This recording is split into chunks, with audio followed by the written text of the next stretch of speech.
Yeah, I forgot to let them in. Louis is also here. So I'm going live now. I'll let you know when we're live. Yes, please. Hey guys. Hi everyone. Yeah, so there will be a lot of me talking here, and I also said to the others, Louis, if I missed, you think it's worth adding something, like feel free to jump in and add it while I'm just talking about the stuff. Right, cool. I'm just here to also answer some questions on YouTube, I guess, and maybe I'll jump out depending on how long it goes. But therefore, yeah. So we are live. Perfect. Welcome. Yeah. Good to see everybody here. George Jikanev, good to see you. Let's get the chat rolling. Say hello if you're here. Don't be shy. Let's give you a personal shout out for being one of the early ones. I gotta get to the YouTube to see the comments here. Here I go. Yeah, it's fun. Hi, Lucas.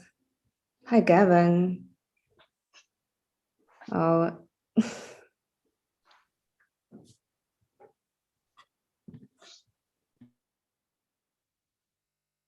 Yeah, today we are talking about the white paper, right? So hope you guys are as excited as we are about it.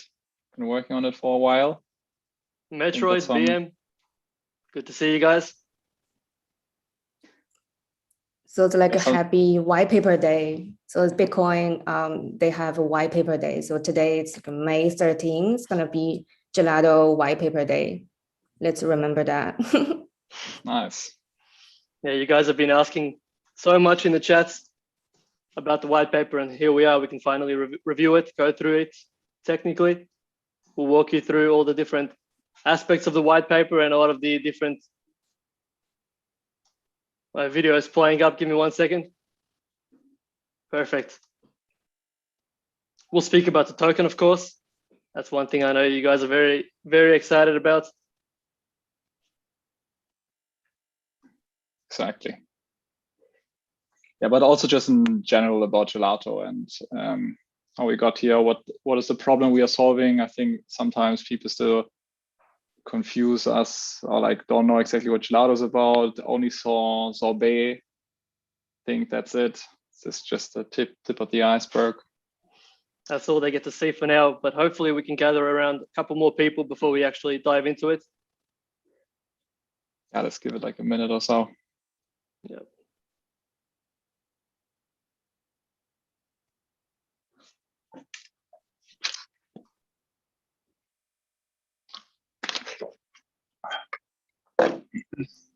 I guess we can also tease some of the shipments for the end of the week.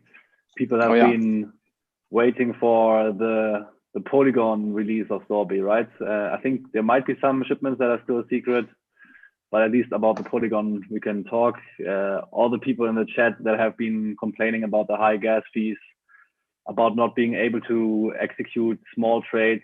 I mean, like what is a small trade on Ethereum, right? Like with these gas prices, even $1,000, $2,000 worth of it is a small trade, which is a bit crazy, I guess. So yeah, soon you don't have to be rich anymore to use Sorbet. You can literally trade with quarters, nickels, pennies, yeah, all of that very soon. And obviously for that we'll use Polygon and QuickSwap to route the trade. Oh, nice. That's Polygon gas prices are like you know, fractions of a cent in comparison to being a couple tens, even hundreds of dollars on mainnet. So it won't be too much longer until that's ready. Then we can all play on the Polygon network. I'll be making a guide as well on Medium, just to walk you guys through how to use the bridge, get your funds onto the Matic network, and then be able to interact with Sorbet and place your trades to finally get whitelisted, because I know that's a very high barrier to entry at the moment. Fees are very expensive, and to actually get a successful order through, you need to be putting in a decent amount of capital. And I know that it's not for everybody at the moment. So given the market conditions at the moment, it's very expensive to place a successful trade. So hopefully that gets sorted with layer 2 solutions soon. And once we go live with the Matic integration, we'll be able to get a lot more members whitelisted. Yeah, and also I think recently we launched the DCA feature, the dollar cost averaging, right? So I think that even more probably will be more interesting on Polygon once we ship it there. I think there it will still take a bit more time than with the limit orders, but of course this is a quite transaction heavy use case, and one major use case for it is to reduce your slippage, and the slippage on Uniswap isn't even that high on mainnet, right? But transaction fees are really high. So I guess at the moment, it's also really only for larger trades. On Polygon, you have much higher slippage on QuickSwap still due to less liquidity there, although it's growing quite quickly. And transaction fees almost cost nothing. So I think the DCA feature will be amazing on Polygon. Yeah. Perfect. Hilma, if you want to walk us through the white paper, we can get started. All right. Thanks, Dan. If you're ready. Yeah, sure. Let me just share my screen. All right. I need to provide Zoom with access to do that, which I did. Okay. Yeah, I think I might actually not be able to. Okay. Yeah. I think I actually have to, there's a small technical problem. I have to leave the chat and then come back in again. So June, I will just make you host. Yeah, sure. Yeah, sure. And then I will just jump off and jump back in again to be able to share my screen in a minute. Yeah. Okay. Be host. See ya. Stay tuned, guys.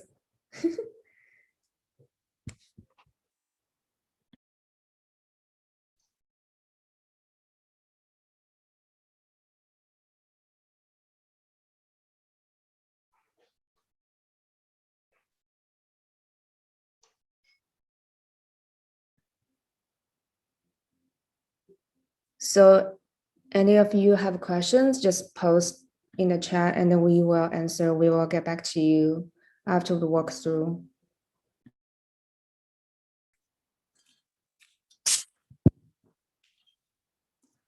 Back. And now let's see if I can share my screen. Do you see that? Mm-hmm. Am I sharing? Okay, cool. Is the white paper large enough? Yeah, we can see it. Okay, let me just maybe zoom in some more, but yeah, at the beginning it can be just for you guys to enjoy the cover picture here. So this is the Gelato Network some time, and yeah, we hope you like it. We just wanted to give you a really brief walkthrough through the content. I won't read it. I will just give you like a quick summary of the individual sections. So in case you are more the visual or verbal learner, you just watch this kind of like section from now onwards and understand what we are trying to build here. And yeah, let's just maybe go through the table of content here a bit. There's a glossary at the beginning where we just define exactly the terminology that we will be using, but I probably won't go into that. Then we will introduce kind of like the problem that Gelato is tackling, how these problems are currently inefficiently solved, and why there's a need for our protocol. And then I will dive deep into Gelato, our goals, our mission, our vision, and the functionalities of the system, and then some use cases that are already live, future ones that will go live at some point in the future. Then kind of like the market that we are addressing, who will be using Gelato. Sometimes it's not clear as a developer, as the users. And then I will talk about a bit about our token, the Gel token, which will soon be released, and also the Gelato DAO, which will take over the governance and the ownership of the system from us. And yeah, then we will talk briefly about the roadmap, and then there's the team section. I think you can check out yourself at some point in time, but I can quickly walk you through it. But yeah, let's dive right in. So this is the kind of like the glossary, but I think you guys will probably read it yourself. No need. Maybe what's interesting is Gelato Network is kind of like the protocol that we are talking about, this network of bots and the smart contracts. And then there will be the Gelato DAO, which is all the token holders together who are the governors of this whole system. And then some of you might have received an email by gelato.digital. And this is actually the email address of our company. So our company, which is incorporated in Zug, Switzerland, is called Gelato Digital GmbH. So this is kind of like the company from which we are all kind of working from. And yeah, I think the rest is pretty clear. Yeah, so let's jump right into the weeds. Maybe shall we just make this a bit smaller here? Ari is there, which is nice. Yeah, so the problem, why is Gelato needed, or what problem are we solving? And we all know smart contracts, and most of us think of smart contract as these magical programs that just by themselves execute certain logic and do certain money transfers on behalf of us in the future or at some point in time. And whereas these smart contracts, even though they're amazing and they're great, they're actually not that smart. They are actually quite lazy. They only store certain state and certain logic in them and define rules by which certain transactions can be executed. For example, if you want to swap on Uniswap, you can be quite sure that either the transaction goes through and you get the tokens out that you wanted to buy, or the transaction doesn't go through and nothing will happen, basically. So with a smart contract, you don't have to trust anyone that this logic, which the smart contract defines, will happen or not. It is immutable there, and you just have to call it. But if you don't call that smart contract, nothing will happen. And you have to be there, you have to press the button, you have to click, I want to swap on Uniswap, then the swap will happen. And if you don't click the button, if you don't send a transaction, nothing happens. And this means that these smart contracts, they don't do anything by themselves. They need an external impulse to function in order to execute the logic within them. And with developers, they probably know certain types of kind of like persistent loops called cron jobs. Cron jobs are kind of like certain processes that happen repeatedly, all the time, every day, every week, or every time the prices move, for example. And these cron jobs, these repeated transactions, are actually not possible in smart contracts themselves. You need external impulses to trigger these transactions in the smart contracts. And so these smart contracts, they don't behave autonomously. They are very rigid, and they always require this external impulse.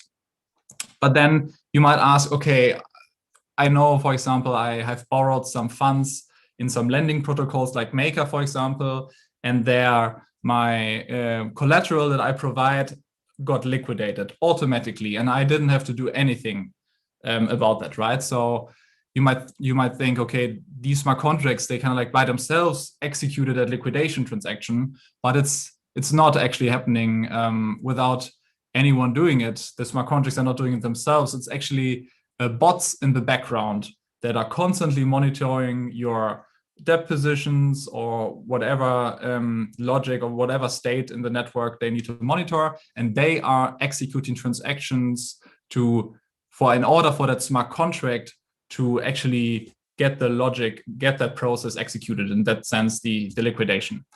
And in Maker, for example, there's this whole Maker keeper network around it, where bots are competing to be the first ones to liquidate certain transactions, to participate in certain auctions. And without them, the whole Maker system will collapse. And if they don't do their job, the system is basically broke.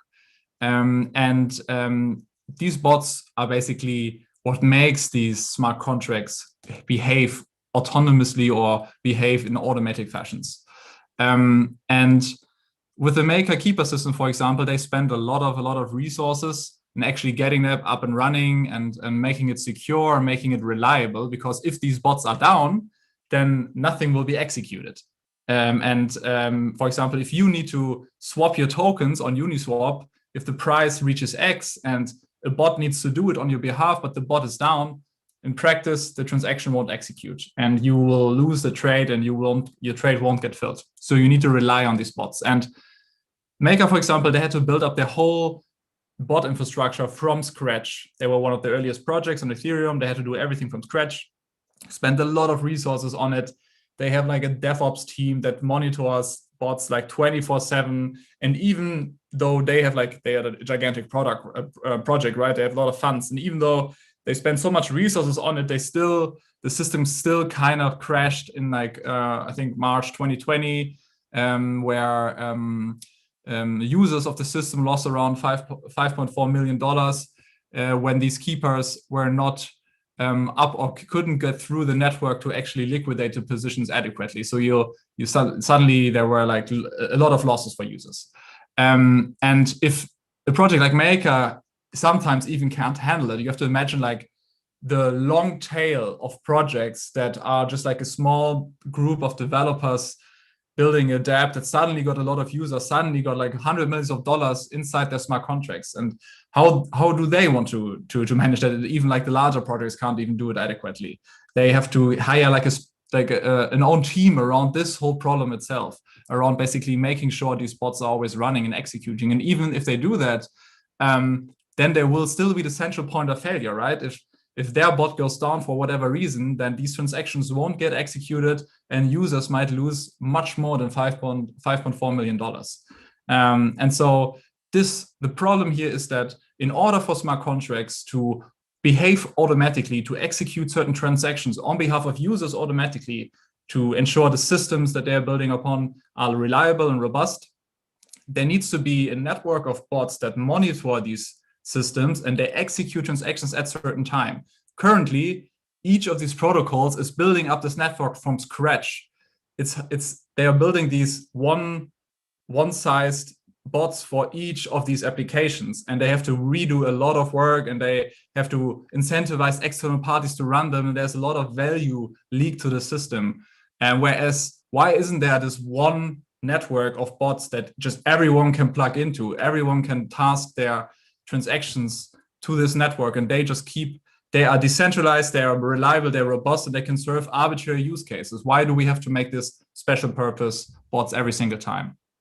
And this is basically what Gelato aims to solve. Gelato wants to be this decentralized network of bots that every dev team, every developer can tap into to just say, hey, I've got this smart contract, I've got this DApp.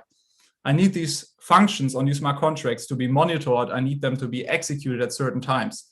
Can you please do that? Can you please take over that responsibility? And they can be sure that Gelato Network is robust, is resilient, and has been working well for quite a long period of time now. And they are saving hours, like weeks or months of development time, and even more time dealing with all the DevOps stuff, with the monitoring stuff, trying to keep it up and running, that even under weird circumstances in the market, the system still functions.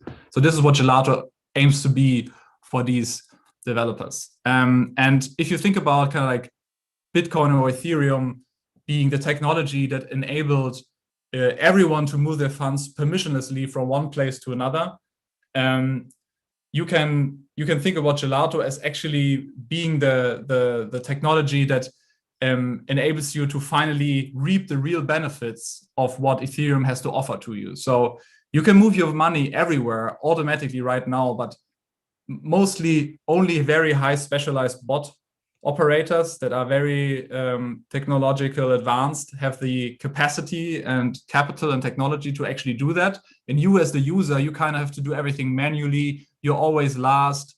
These bots always outcompete you. And we basically give the tools to developers to level up the game of users in the space to be on par with these bots. And you are now on the same league, and you can now also harness the true potential of decentralized finance, of Ethereum, of Bitcoin. And with that, Gelato just aims to be this critical infrastructure piece in the Web3 stack that now works on Ethereum, now also on Polygon on the layer 2, soon on more layer 2s, and then as time goes by on Polkadot, on Neo, on every network basically out there that is powered by smart contracts or even not in the near future. And we basically are there to automate these transactions on behalf of users everywhere. And Gelato Network, it consists of basically these bots that are just like servers running somewhere by a distributed set of participants. And then there are these smart contracts. And the smart contracts basically make sure everything works safely and securely. And they manage the payments of bots to how dev developers or how users pay these bots to execute their transactions. And they make it fair, they make it transparent, they ensure that these bots can't overcharge the users. They can only ever charge as much as they incur in cost themselves, plus a small margin on top in order to actually incentivize them to run these systems and to constantly monitor these networks. And the goal here is really to drive down the costs that these bots need to extract from the systems that use them, because we are kind of aggregating these transactions across multiple applications. So usually you have these service or these application-specific bot systems that only do maker liquidations, that only do some other liquidations on another protocol. And they are kind of like, they have to run, they have these fixed costs, they have to run and only serve these transactions. With Gelato, you have these bot operators and they serve hundreds of different use cases on one client. And they need to extract much less of a margin of each transaction because they have so many. And so the cost per transaction goes down the more transactions are scheduled for the network. And so the value that these bots extract from the systems is minimized with Gelato in the long run. And this is the goal. We want all the value to flow to the users and the developers of the systems, and the least amount of value to flow through these bots, but still providing them with a good enough margin to actually make a profit. Yeah, and let me just take a zip.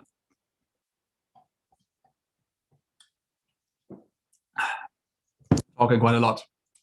But yeah, so there are a lot of transactions being scheduled through the Gelato network, and the more transaction, the better for Gelato, because every time there's a transaction executed, these bots earn some fees, they make money, and more bots join the system, it becomes more resilient.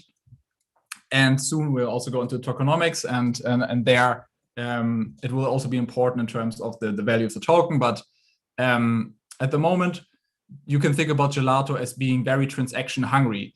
And it's actually, compared to some other protocols out there, a completely self-sustaining protocol. These executors, which are these bots that are running in the background, every time they send a transaction, execute a transaction, they make a small fee, they make a profit. And these profits are important in order for them to actually be incentivized to constantly are up, constantly alive, and constantly monitoring the system. The more systems go live, the more transactions they have to execute, the more money they can make, the less money they can have to make per transaction actually to turn a profit at the end of the day.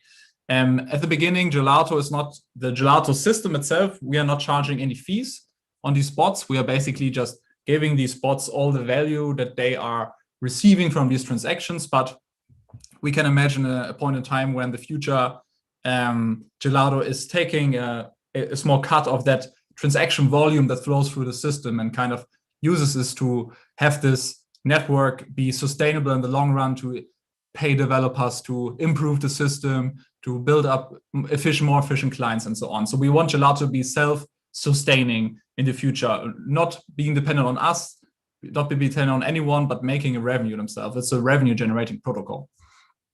And you might say, okay, Gelato, I haven't heard about Gelato before. Is it like one of these young projects that are now just getting a token out there? No, we've been working on Gelato for over 2 years now. We've been rather quiet from the marketing side because we are very much B2B, or we were very much focused on B2B. So we work together with other development teams. They bring out products, but it's Gelato being used in the background. And the users indirectly touch Gelato without even not knowing it.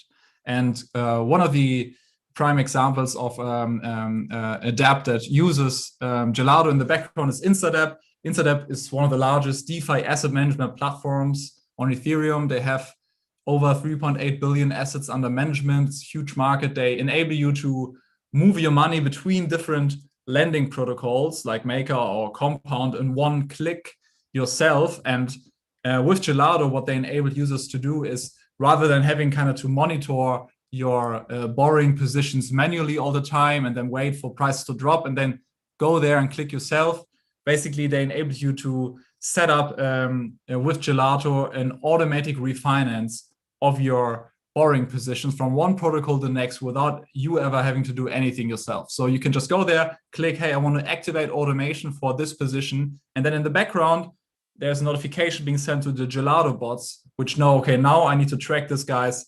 that position, and I need to move it according to how the market moves. And actually, 2 weeks ago, we also launched a cross-chain automation use case with them. So now we used to only do like between one protocol on Ethereum mainnet to another one, but now we are actually doing with InstaDepp is we are moving DEP positions from Aave on mainnet to a layer 2 solution like Polygon in one transaction. So users only have to send have to basically say, hey, I want to migrate my position from mainnet to Polygon, where fees are much cheaper. It's much cheaper to transact on this other network. And then in the background is actually Gelato waiting for these tokens that the user wants to move to be credited on Polygon on this layer 2, and then we move them further on behalf of the user. So he or she only has to do one transaction on Ethereum mainnet, and Gelato is kind of like doing the rest in the background, moving the funds between different networks. Gelato is kind of like the solution that developers can tap into. We are on Polygon, we will be on Binance Smart Chain, we are on Ethereum mainnet, and we seamlessly move your funds between one protocol and the next.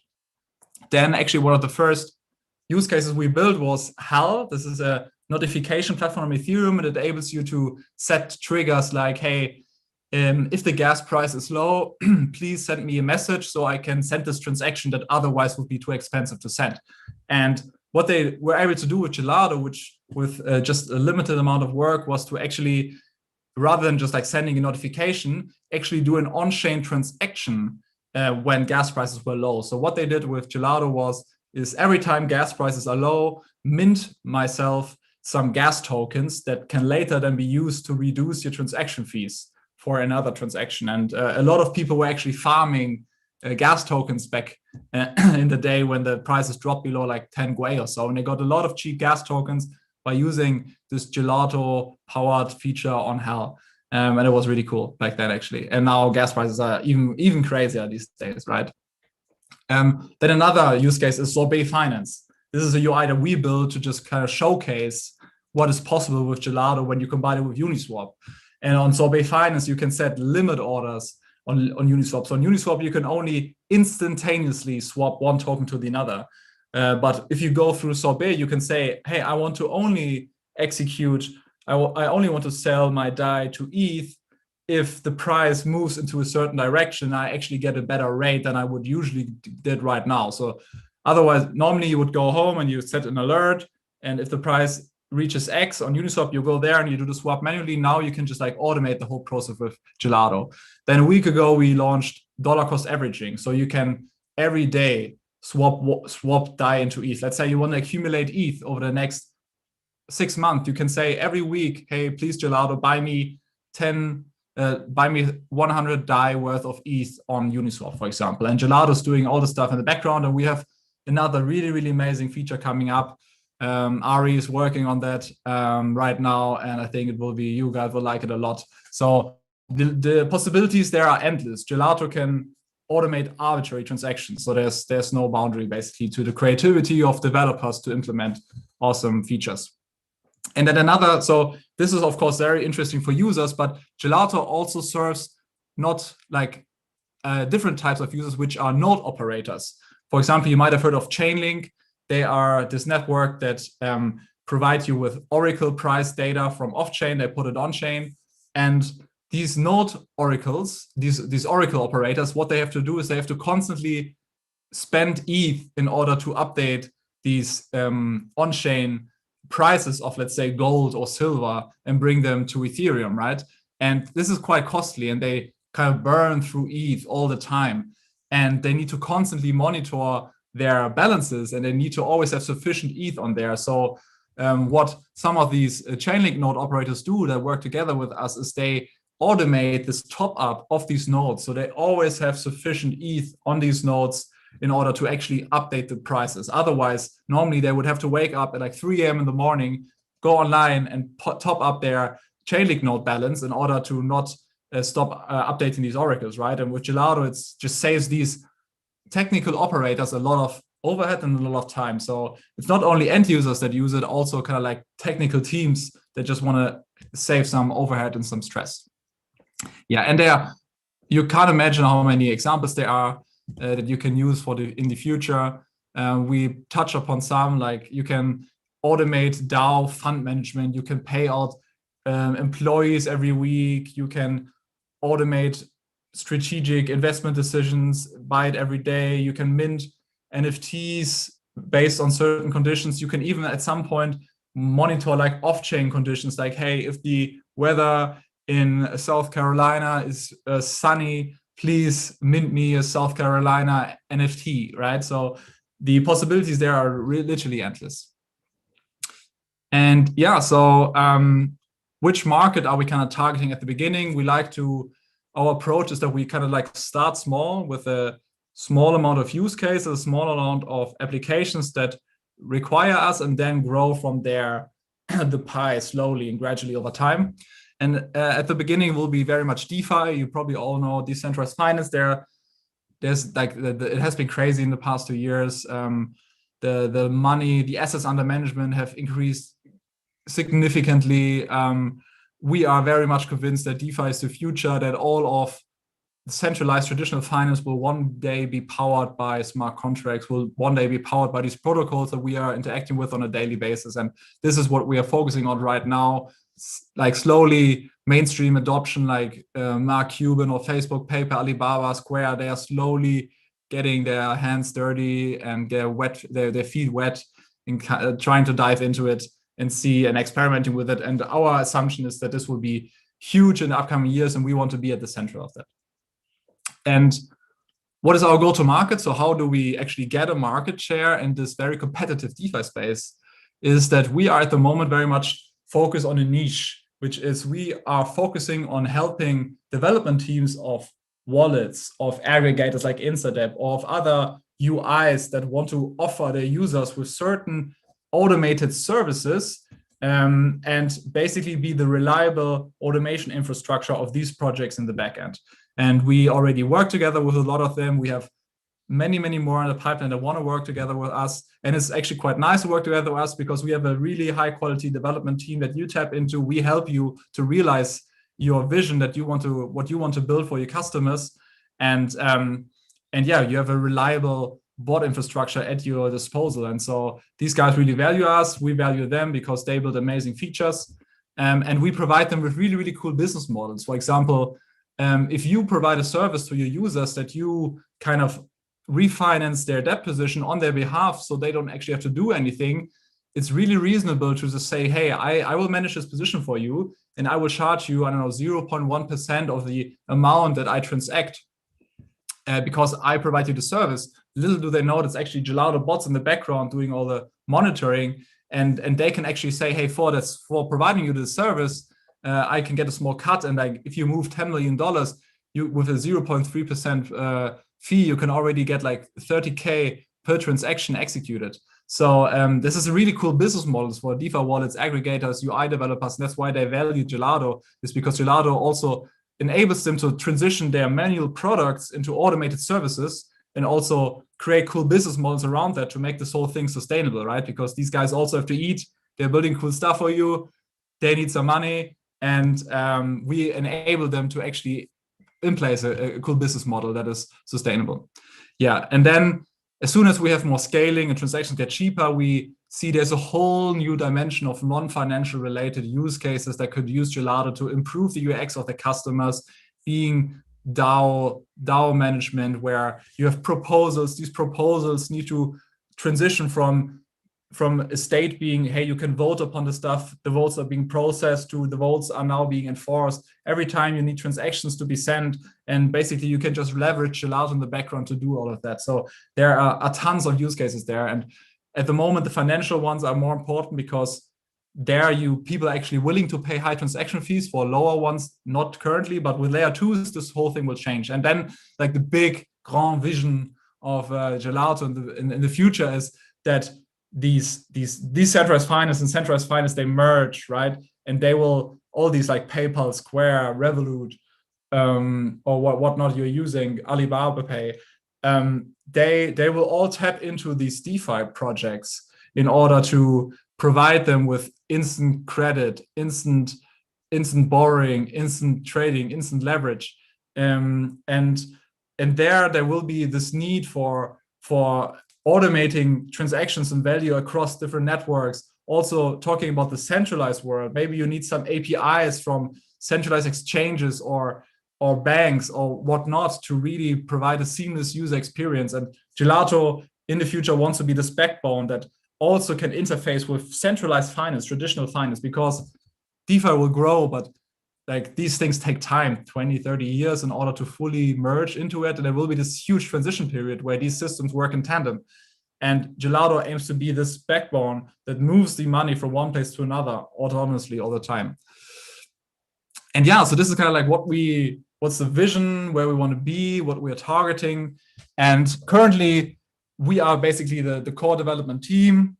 We are bootstrapping everything. We are in control of most things, even though like mostly it's non-custodial, so we never control your funds or anything, but we control kind of like the maintenance, and we decide which bots can come in and which not. And obviously like people, like we build strong relationship with projects, so they trust us in that regard. But Gelato is really meant to not be a company controlled by myself or someone else of the team. It's supposed to be a protocol owned by the people that use it the most. And this is the difference between a company and a protocol. A protocol is just this thing that the users actually control, and they decide how to move forward with it, like Ethereum does with all the developers that build on Ethereum. Like we create EIPs, we transition it, we make it better over time. So the same thing will happen with Gelato. And the goal here is really to enable developers to build reliable and trustless automated dApps without becoming the centralized point of failure. And how we try to kind of like get us out of the picture in the long run, we will still be around and managing and helping, maintaining, but the control will be diffused to the dApps and the developers that basically use Gelato the most. And they will have to make the decision of what is right and what is wrong. And they will have to oversee all these bots that are constantly monitoring the system, executing transactions, because what constitutes a good transaction is very subjective. And these things always, or should be, always be done in such a way that is most beneficial to the end user. Because like the traditional financial world extracted a lot of value from the people. We want to give that value back to the people. And now what you have at the moment is you have these bots, and they are always incentivized to extract as much value out of these systems as possible, because they are just anonymous rational actors. They want to make as much money as they can, and we think this is very misaligned with the incentives of the actually dApp developers that want to provide their customers with as much value as possible. So what we do basically is we regulate these bots. We tell them, hey, you have to play by the rules, and these rules are set by the Gelato DAO. And the Gelato DAO, at the beginning, of course, we are having a major stake in it because we kind of like have the vision for it and we make sure to bootstrap it. But we have most of all tokens that will govern this Gelato DAO. And I won't go into too much detail about the tokens, but most of them are allocated to developers and development teams that build on top of Gelato, that need to guide the network into the future because they know exactly what the user needs, and they are on the same level as the users in terms of what they want, and they will at the long run make the best decisions for them. And so the more transaction these dApps and these projects schedule through the network, flow through the network, the more tokens they will earn, the more rewards they will get in order to control this DAO. And so I envision in 5 years all these dApps that use Gelato, they have the majority of say into what this network will do. It's an open source project. It's and people they will govern the system into the future, and they will decide what is rightful, what is wrongful, how much these executors should earn, what they should be allowed to do, what not. all to be in the best interest of the users. And so Gelato DAO is really there to diffuse the ownership into the hands of the people. Trent McConnery, the founder of Ocean Protocol, said very nicely in an article, you're melting the governance into the hands of the community. And this is really what's the difference between these Web3 protocols or dApps and companies. Like, I can't melt my company into the hands of everyone, but with these protocols, with these tokens, you can, because you can distribute the ownership, the tokens, instantaneously to thousands of people on a daily basis all over the world. And this is just not possible in a traditional world. This is why Gelato DAO is important. And Gelato DAO is powered by the GEL token. And the GEL token is basically there to coordinate everything, to provide economic incentives for everything to work nicely, to also help bootstrap the network, to help incentivize early customers to really get into Gelato and help it grow. It's a community-led effort here. It has to be, otherwise it won't work. And so the first major functionality is, of course, governance. I just talked about it. They will have to regulate bots. They will have to set parameters that say who can execute, when to execute, under what circumstances, what is a good execution, what is a bad execution. It's very subjective at the beginning. It will be made more objective over time. But at the beginning, I'm to get the best outcome for customers, it needs to be subjective, in my opinion. And yeah, so governance will be the major use case at the beginning. And then we'll have the second one is staking. So currently, basically, we handpick these operators, these executor bot operators that can serve the network. And we are working together with them quite closely and making sure that they are executing always. They're always up and running. They're reliable. The whole system is redundant. And we basically kick them if they are not up to fulfilling their duty. This, of course, in the long run is quite dependent on us. That's why we have the Gelato DAO, and soon also enable staking, where executors can stake their tokens to make the whole system more robust, because now they not only have the fear of losing future potential revenue by being kicked out, now they also have the negative incentives of actually getting their stake slashed and getting economic penalties from not upholding these agreements that they entered into when they said, hey, I want to execute a certain service like the limit orders through Gelato. And so we think this will make the whole system much more robust, much more resilient, and because these bot operators not only have the fear of missing out revenue, they have the fear of actually getting penalized for doing something wrong. And it's not only the economic stake that is there and makes it more robust, it's also the social stake. So we are a true believer of actually knowing who these people are that run these bots. So we want people that also have reputation stake. So if they screw users over, it's not some anonymous address that no one knows. It's someone we can point to and say, hey, what the fuck are you doing, right? And we can penalize them, or we can also basically publicly slash them, so to say. And I think this makes it just so much stronger. Chainlink is, for example, doing a similar route in that regard. And we think it's, especially at the beginning, quite important. Yeah, and then there's also some other ideas that we have around staking where dApps and users can stake themselves to basically get a preferential treatment in terms of when transactions get executed, because only so many transactions fit into one block, and it's very competitive. But yeah, we won't get into that too much in detail today. And yeah, so this is basically the Gelato token. I just wanted to point out here that if you at some point participate in acquiring this Gelato token, please don't purchase that for any sort of financial investment, and don't expect it to appreciate in value. It's a utility token, is a governance token. It's there to make the whole system more efficient, to align incentives, but it's not something you invest in to speculate on future prices that pays you dividends or something. That's not what this token is meant to be. There are 420,690,000 Gelato tokens that will be initially created, and there will not be a fixed supply.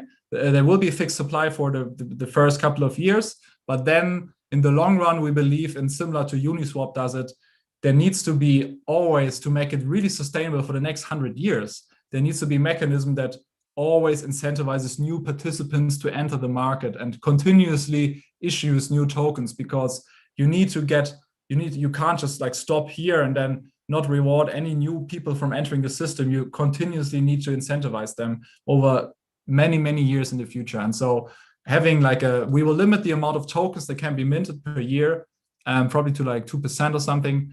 But there won't be a super fixed supply. But this is all controlled by governance, and they can decide what's best for the network.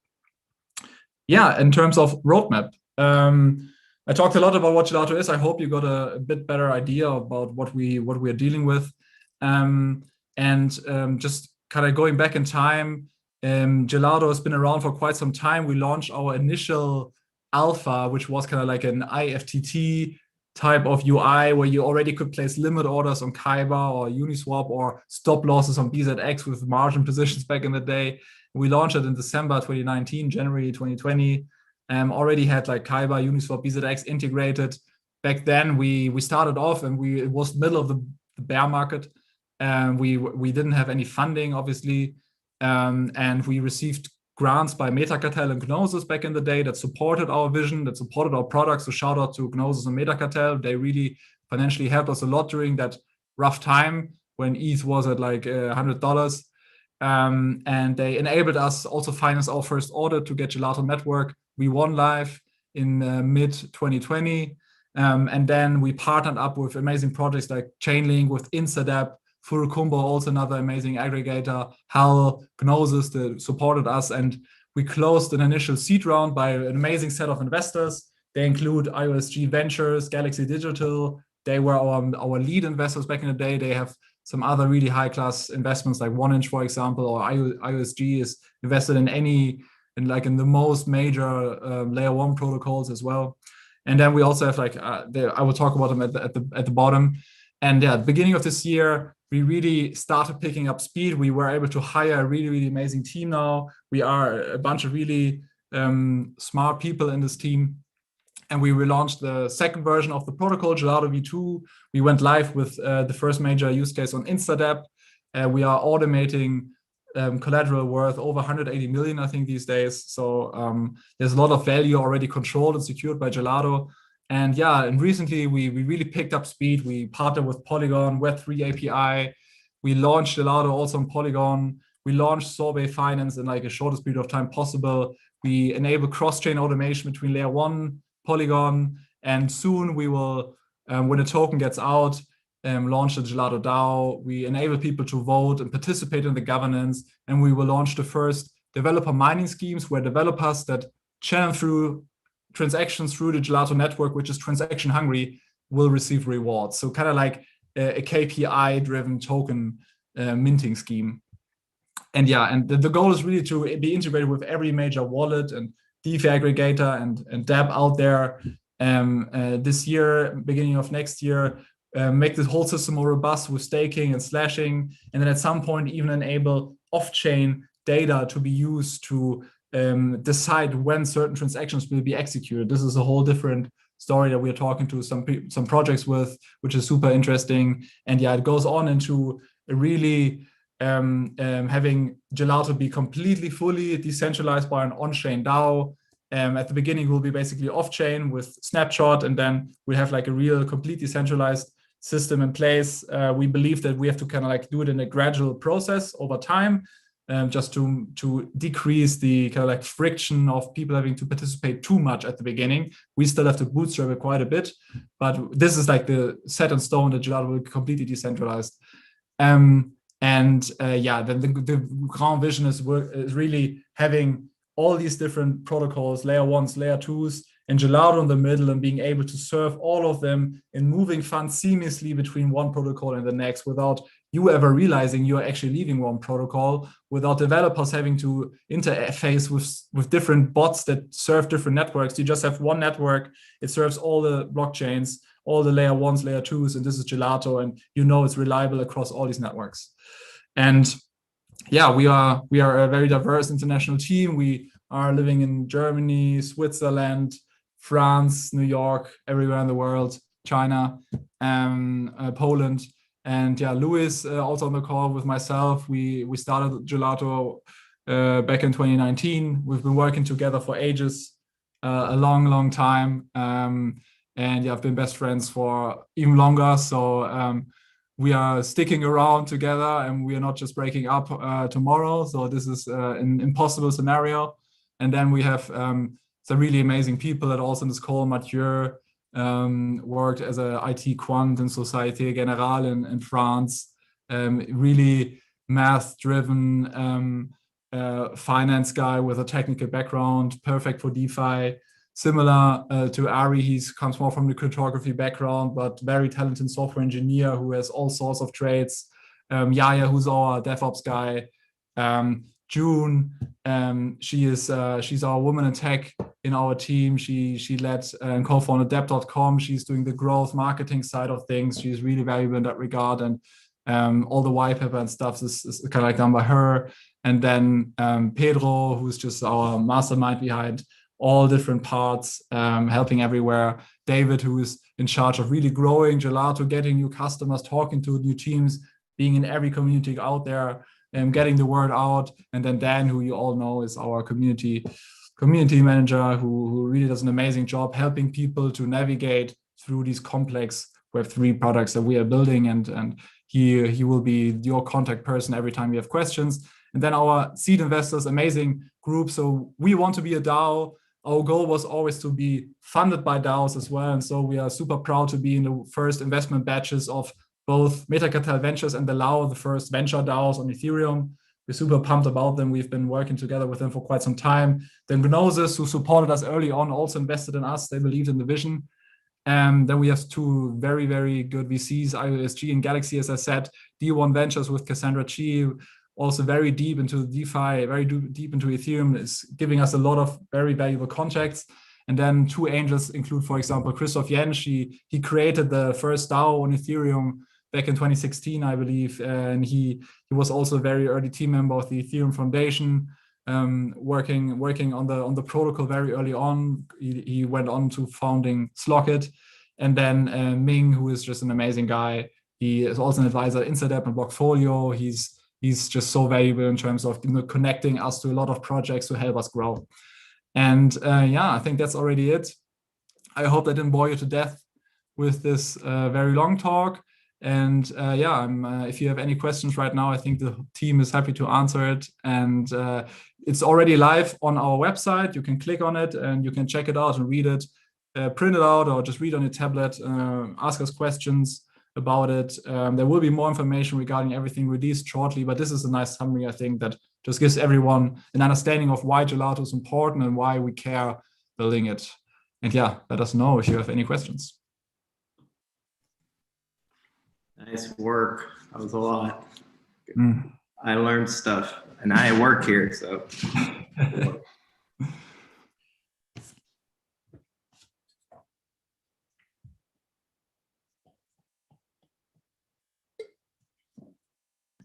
Should we take some questions? Please. Let's start from the top. Actually, I do have questions. So you guys start from the beginning. So what's most challenging thing you like during building the Gelato? You and the rest? I really want to know if you'd like to share. Luis, or shall I? Did you ask what was the most challenging thing? Yep. Yeah, so I think what Hilmar already mentioned in the beginning, we started in the depth of a bear market, right? So I think around when we started, Ether was at $100 or $80. DeFi barely even existed. And we were just like right at the bottom. I mean, we were still believers, right? We were in the space since 2016. So we already made it past the bull run and the crash. And back then we were just focused on building. And I mean, we were just completely cash strapped, right? We had the grant from Gnosis and they really helped us. Financially speaking, obviously this money wasn't enough to, live a luxurious lifestyle or anything, like basically lived off free food in the co-working space in Berlin and canned food and so on, just spending day and night coding on this. And we even we participated in hackathons, not just for the fun of it, but also to get the bounties, basically spend day and night on the weekend participating in hackathons. So I think this time was really great, but it definitely was quite difficult at times when you didn't know where this was going, whether there would be funding for this. But we just believed in it so much. We saw the need for it so much that it kept us going throughout this time.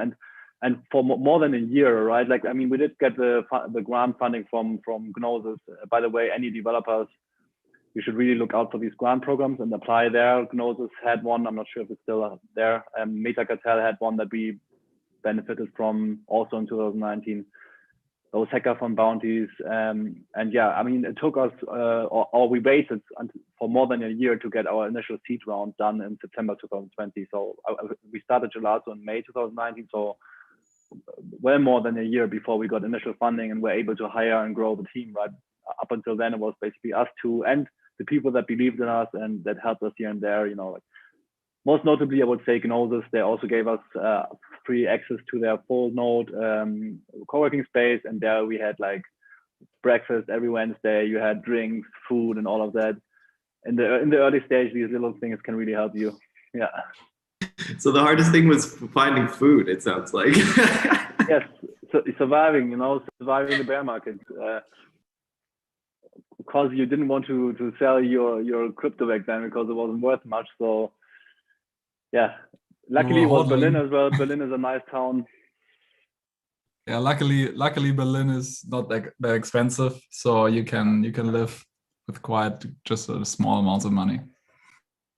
But now we're in Zug, Switzerland, and that's hella expensive. But very good place for crypto startups for sure. Regulatory speaking, quite forward thinking there, and yeah, it's a great place. Switzerland in general, it's a great place to have a hub for a decentralized network for sure in a neutral country.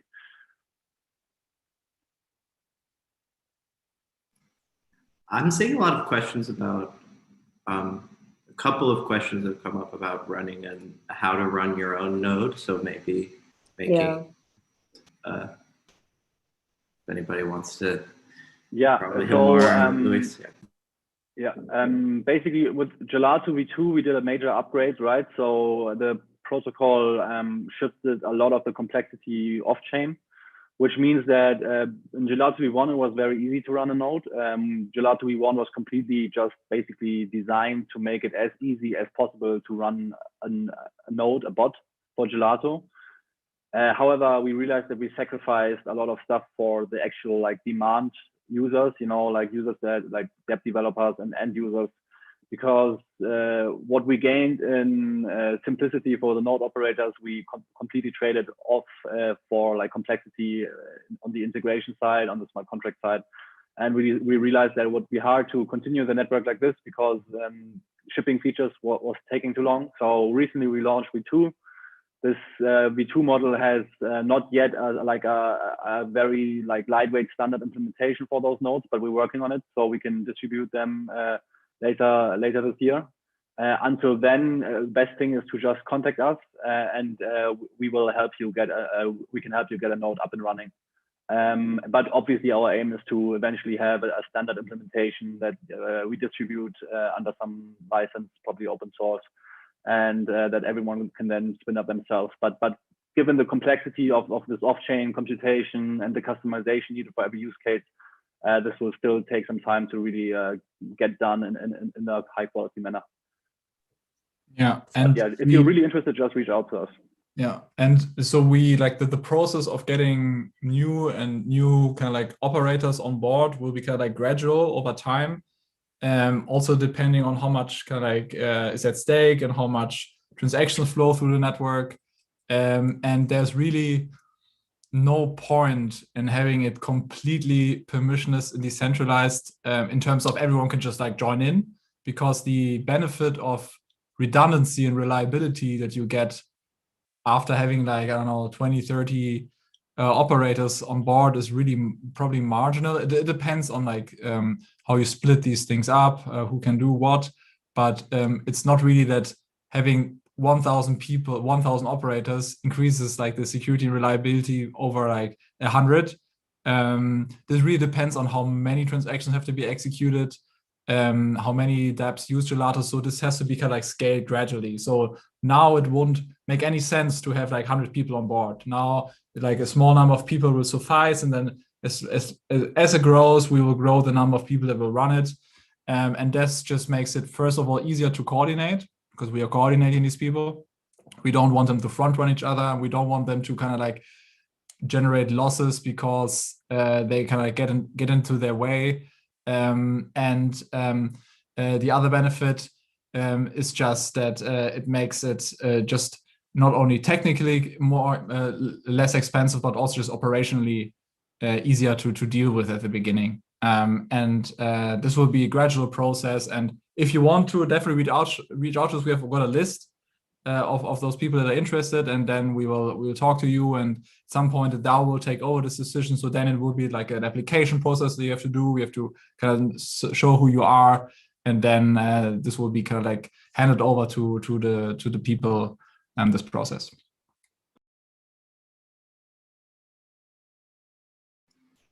Yes, yeah, so somewhat permissioned for now, and moving over the long term to something fully permissionless that you're probably thinking of. Like, I just download some code on GitHub and spin up a node. Not quite that yet, but is where we're headed. Exactly, yeah.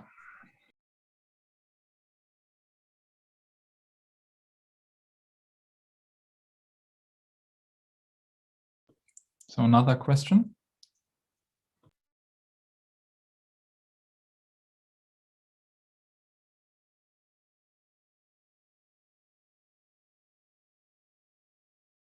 I saw a question about if are we partnering with any banks or traditional infrastructure, financial infrastructure yet? That was interesting. Yeah, not yet. So we are at the moment, this is it was part of the white paper, right? So traditional finance, traditional financial institutions. We believe that these systems will merge, and they will also tap into DeFi at some point. It won't happen overnight. It will be a gradual process, but Gelato is planning on basically interfacing with that world. And Gelato, as this community-led project, will definitely want to partner up with these sort of projects and institutions in order to just get a head start into becoming their infrastructure. And I think this is a really, really big opportunity. But at the moment, I think we are just focused on DeFi. We start very small with the focus, and then we gradually expand. It doesn't really make sense for us to already jump into that right now.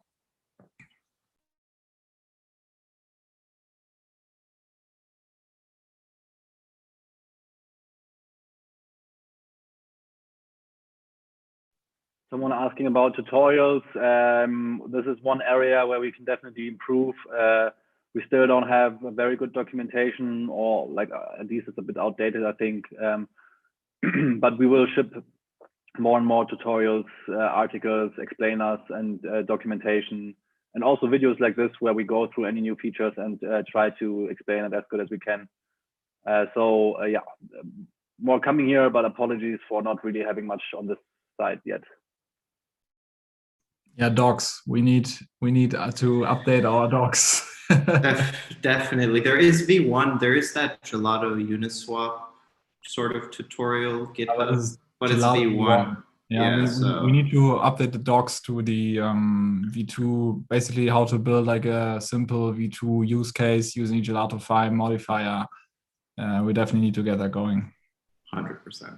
On the list. Someone AppMaker is asking, will Gelato forever be needed? I heard Uniswap is working on some limit order functionality as well. So yes, definitely Gelato will always be needed. Maybe not for every feature. Some features will come, some will go, right? This depends on the state of the market, the state of the art. I think you might think that Gelato is just the sorbet limit orders, but it's much more than that. There's many other use cases, like, you know, automatically, any automated transaction, like any smart contract interaction that you can automate, Gelato can do it. So, for example, dollar cost averaging. In the future, there will be arbitrage. Like maybe we'll help Chainlink getting price data on chain, right? Like all of this is basically transaction automation, bots doing stuff in the backend. And yeah, so there's a whole host of use cases, and some will go, some will come. Just specifically talking about Uniswap limit orders, actually, this is a bit, I think it's more of a range order, they call it, which can lead to the same outcome, but it's definitely also not the same as a swap. And for those range orders, you still need an automated system to make the withdrawal at the end of it, right? Like, so basically, the limit order Uniswap v3 is implemented. Like you can use it, not exactly like a normal limit order. It's more like a range order. But at the end of it, in order for it to really be completed, you need a bot, or you yourself need to withdraw at the right point in time. So here again, Gelato can be very helpful. Probably will be a feature that we ship soon as well, where we basically help people that are interested in these Uniswap v3 limit orders, which is a bit of a misnomer, I guess, but let's call them that. And they will need Gelato to basically execute their withdrawals automatically, and then the circle is complete. Yeah. Yeah, they're reversible if you don't have a bot that would auto withdraw them at the end in V3, so that your limit order could end up being reversed if the price goes back down. So even with the new poor man's limit order, range order, Gelato could be used. That's right.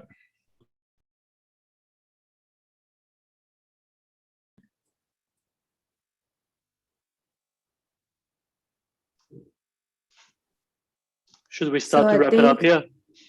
Yeah. Wrap it up. We're heading over an hour here. Yeah, sounds good. Perfect. Thanks, guys. Thanks for tuning in. I hope you learned something. Hilma did an amazing job at the white paper. Even I learned many things that I didn't know previously about Gelato, but he did an amazing job, and I'm really glad that you guys were able to tune in. For those people who are going to be watching this video after it's published, enjoy. Thanks for tuning in once again, and we'll speak to you guys soon. Yeah, go check out the white paper on Gelato Network. And make sure to drop a follow on Twitter. Let's hit that 10K. Let's hit that 10K. Let's hit that 10K. Like and follow for more. And watch out for new features on sorbet.finance. And subscribe to our YouTube, right? Yeah, just everything. Hit the socials. Thank you, Bye, guys. everyone.